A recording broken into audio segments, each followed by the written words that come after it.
আপনি কি পশ্চিমবঙ্গের একজন চাকরি প্রার্থী? দীর্ঘদিন ধরে চাকরি খুঁজছেন? আপনার শিক্ষাগত যোগ্যতা কি মাধ্যমিক পাস? তাহলে আপনার জন্য রয়েছে চাকরির দারুণ সুযোগ। এবার পশ্চিমবঙ্গের থেকে খেয়ে চাকরির দারুণ সুযোগ রয়েছে।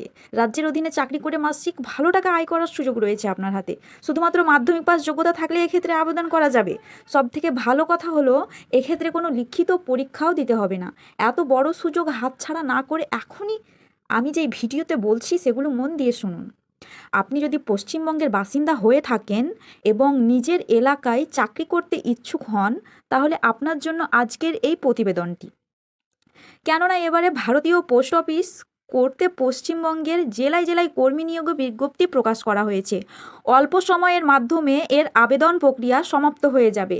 প্রার্থী হয়ে থাকেন এবং ভারতীয় পোস্ট অফিসের অধীনে নিজের এলাকায় চাকরি করতে চান, তাহলে এই সুযোগ হাতছাড়া একদমই করবেন না। পশ্চিমবঙ্গের বিভিন্ন জেলায় প্রচুর শূন্যপদ রয়েছে। আসুন তাহলে দেরি না করে আমি আপনাদেরকে সব এক এক করে বলে দিই। নিচে ভারতীয় ডাক বিভাগের সংশ্লিষ্ট নিয়োগ সম্পর্কে আমি ধাপে ধাপে আপনাদেরকে বলে দেব। যেমন এক্ষেত্রে ভারতীয় পোস্ট অফিস কর্তৃক যে বিজ্ঞপ্তি প্রকাশ করা হয়েছে, সেখানে সর্বভারতীয় গ্রামীণ পোস্ট অফিসগুলিতে কর্মী নিয়োগ করা হচ্ছে। তৎসঙ্গে পশ্চিমবঙ্গের বিভিন্ন জেলার বিভিন্ন পোস্ট অফিসগুলিতেও বিপুল শূন্য পদে ডাককর্মী নিয়োগ করা হচ্ছে। এক্ষেত্রে বেশ কয়েক ধরনের শূন্য পদে নিয়োগ করা হবে। নিম্নে তা আমি আলোচনা করে দিচ্ছি, যেমন ব্রাঞ্চ পোস্টমাস্টার, সহকারী branch postmaster, post office peon. এক্ষেত্রে যে বিজ্ঞপ্তি প্রকাশ করা হয়েছে, সেখানে সারা ভারত জুড়ে প্রায় 21,000 শূন্যপদ নিয়োগ করা হচ্ছে। তার মধ্যে পশ্চিমবঙ্গের শূন্যপদ রয়েছে 923টি। শূন্যপদগুলি বিভিন্ন ক্যাটাগরি অনুযায়ী ভাগ করা হয়েছে এবং বিভিন্ন পোস্ট অফিস অনুযায়ী ভাগ করা হয়েছে। শূন্যপদ সম্পর্কে আমরা বিস্তারিত নিচে জানবো। যে সকল প্রার্থীরা পশ্চিমবঙ্গের বিভিন্ন জেলা থেকে এই নিয়োগের ক্ষেত্রে আবেদন জানাতে চায়, সে সমস্ত প্রার্থীদের এলাকায় স্থায়ী বাসিন্দা হওয়ার পাশাপাশি শিক্ষাগত যোগ্যতা হিসাবে কমপক্ষে মাধ্যমিক পাস বা তার সমতুল্য যোগ্যতার অধিকারী হতে হবে। এর পাশাপাশি প্রার্থীদের সাধারণ কম্পিউটার সার্টিফিকেট বা কম্পিউটার নলেজ থাকতে হবে। প্রার্থীদের অবশ্যই লোকাল ভাষার দক্ষতা বা অভিজ্ঞতা থাকতে হবে। যে সমস্ত আগ্রহী এবং যোগ্য প্রার্থীর আবেদন জানাতে চায়, তাদের অন্য একটি যোগ্যতা থাকা জরুরি, সেটি হলো নির্দিষ্ট বয়সসীমা। আবেদনকারীদের সর্বনিম্ন বয়স থাকা চাই 18 বছর এবং সর্বাধিক 40 বছর বয়স পর্যন্ত আবেদন করার সুযোগ। তবে এক্ষেত্রে ওবিসিদের জন্য 3 বছরের বয়সের ছাড়, পাশাপাশি এসসি ও এসটি প্রার্থীদের জন্য 5 বছরের ঊর্ধ্বসীমার বয়সের ছাড় থাকবে। এছাড়া অন্যান্য সংরক্ষিতারা সরকারি নিয়ম অনুসারে বয়সের ছাড় পেয়ে যাবেন। মাসিক বেতন কাঠামো, এক্ষেত্রে 3 পদের জন্য মাসিক বেতন কাঠামো আলাদা আলাদা হবে। যেমন ধরে নিতে পারো, এক্ষেত্রে ব্রাঞ্চ পোস্টমাস্টার পদের জন্য মাসিক বেতন দেওয়া হবে 12,000 থেকে 29,000। আর তোমার সহকারী ব্রাঞ্চ পোস্টমাস্টার ও ডাক পিয়ন পদের জন্য মাসিক বেতন দেওয়া হবে 10,000 থেকে প্রায় 24,000-এর কাছাকাছি। তো এখানে বিস্তারিত বিভাগ সম্পর্কে আমি বলে দিচ্ছি। পদের নাম হচ্ছে ব্রাঞ্চ পোস্টমাস্টার, সহকারী ব্রাঞ্চ পোস্টমাস্টার, পিয়ন। আর শূন্যপদ রয়েছে প্রায় তোমার টোটাল 21,000, তার মধ্যে পশ্চিমবঙ্গের 923টি। আর শিক্ষাগত যোগ্যতা মাধ্যমিক পাস আর কম্পিউটার জানলেই হয়ে যাবে। বয়সসীমা তোমার 18 থেকে 40 বছর, সেটা আমি আগেই বলে দিয়েছি। আর সংরক্ষিত শ্রেণীর জন্য ছাড় কিছুটা পাওয়া যাবে, সেক্ষেত্রে প্রযোজ্য করবে। মাসিক বেতন 10,000 থেকে 29,000-এর মধ্যে। আর নিয়োগ পদ্ধতি হলো মাধ্যমিক নম্বরের ভিত্তিতে মেধা তালিকা। আবেদনের তারিখ তোমার ওই প্রায় তোমার ওই আগস্ট মাসের 3 তারিখ বলেছিলাম আমি।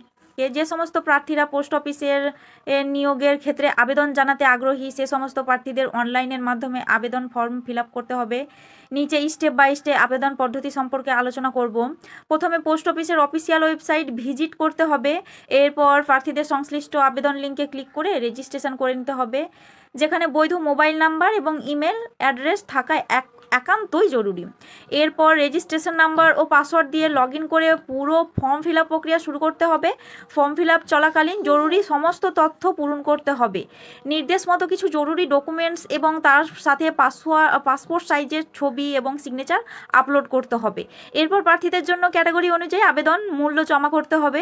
সবশেষে প্রার্থীরা ফর্মটি যাচাই করে নিতে পারবেন এবং সবশেষে ফাইনাল সাবমিট করে আবেদন সমাপ্ত করবেন। আবেদনে যেসব জরুরি ডকুমেন্টস আপনাদের নিয়ে যেতে হবে, সেটা হচ্ছে তোমার বয়সের প্রমাণপত্র, শিক্ষাগত যোগ্যতার সমস্ত ডকুমেন্টস যা আপনার আছে, মাধ্যমিকের সমস্ত কিছু তালিকা আপনি নিয়ে যাবেন। পাসপোর্ট সাইজের ছবি ও সিগনেচার আপনি করে দেবেন। আর কম্পিউটার যোগ্যতা একদম থাকতেই হবে। কাস্ট সার্টিফিকেট যদি থাকে তাহলে নিয়ে যাবেন, না হলে একান্তই জরুরি না। আধার কিংবা ভোটার কার্ড দুটোর মধ্যে একটা থাকলেই হবে। যদি আপনার আধার কার্ড থাকে তাহলে আধার কার্ড দিয়ে করবেন, আর ভোটার কার্ড দিয়ে যদি করতে চান তাহলে ভোটার কার্ড দিয়ে করবেন। প্রার্থীর অন্যান্য ডকুমেন্ট সমূহ নিয়ে যাবেন, যদি নিয়ে যান তাহলে ভালোই হবে, আর আপনাকে ঝামেলা করতে হবে না, ঘুরে আসতে হবে না। নিয়োগ পদ্ধতি হচ্ছে, যে সমস্ত প্রার্থীরা এই নিয়োগের ক্ষেত্রে অংশগ্রহণ নিতে চায় সে সমস্ত প্রার্থীদের কোনো রকম লিখিত পরীক্ষা ছাড়াই নিয়োগ করা হবে। অর্থাৎ এক্ষেত্রে শুধুমাত্র প্রাথমিক পরীক্ষায় প্রাপ্ত নম্বরের ভিত্তিতে যে পোস্ট অফিসের জন্য আবেদন করবেন সেই পোস্ট অফিসে সর্বাধিক হতে হবে। যদি আপনি সেই পোস্ট অফিসে বা যে কয়টি পোস্ট অফিস সিলেক্ট করেছেন সেই কয়টির পোস্ট অফিসের মধ্যে সর্বোচ্চ নাম্বার প্রাপ্ত হয়ে থাকেন তাহলে আপনার মেরিট লিস্টে নাম তোলা হবে। এরপর ডকুমেন্টস ভেরিফিকেশন করে প্রার্থীদের সরাসরি নিয়োগ করা হবে। তবে অনেক সময় এক্ষেত্রে বেশ কয়েকটি মেরিট লিস্ট পোস্ট তৈরি করা হয় যা পরবর্তীতে পাবলিশ করা হয়ে থাকে।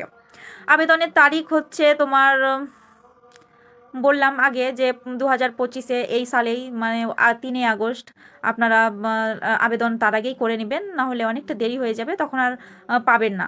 আবেদন করার পূর্বে প্রার্থীর অবশ্যই অফিসিয়াল নোটিশ ডাউনলোড করে আরও বিস্তারিত জেনে নিতে পারেন। নিচে অফিসিয়াল ডাউনলোডের আমি লিঙ্ক দিয়ে দিচ্ছি, আপনারা সেখান থেকে অফিসিয়াল গিয়ে আপনি সমস্ত কিছু চেক করে নিয়ে নিতে পারেন।